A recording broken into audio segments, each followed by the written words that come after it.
Sir, bakit ganun, sir?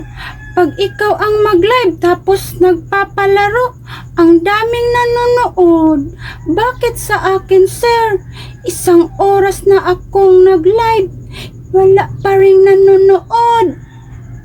Paano naman yan, sir? Walang pera para mag-live.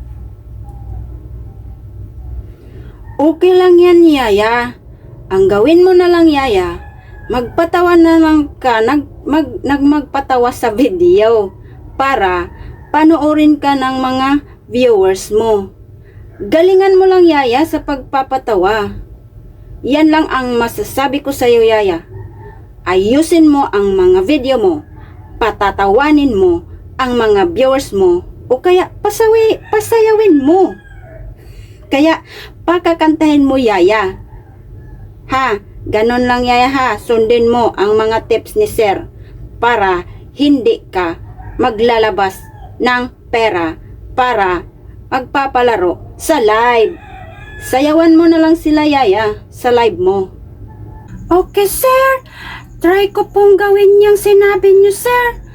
Kung mayroon bang manunood sa akin.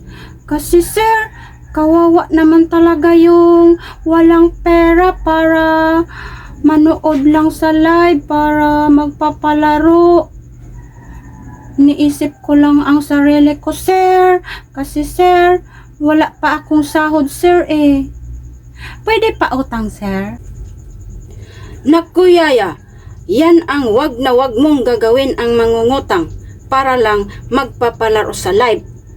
Paano kung hindi ka makasahod sa Reels? Ano na ang pangbayad mo sa akin? Magagalit na talaga ako sa yan, Yaya, ha? Titigil mo na yung Reels na yan, Yaya.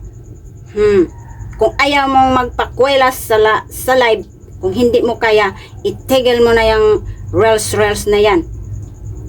Maglaba ka na lang doon, Yaya. May pera ka pa bukas dahil sahod mo na kay Sir.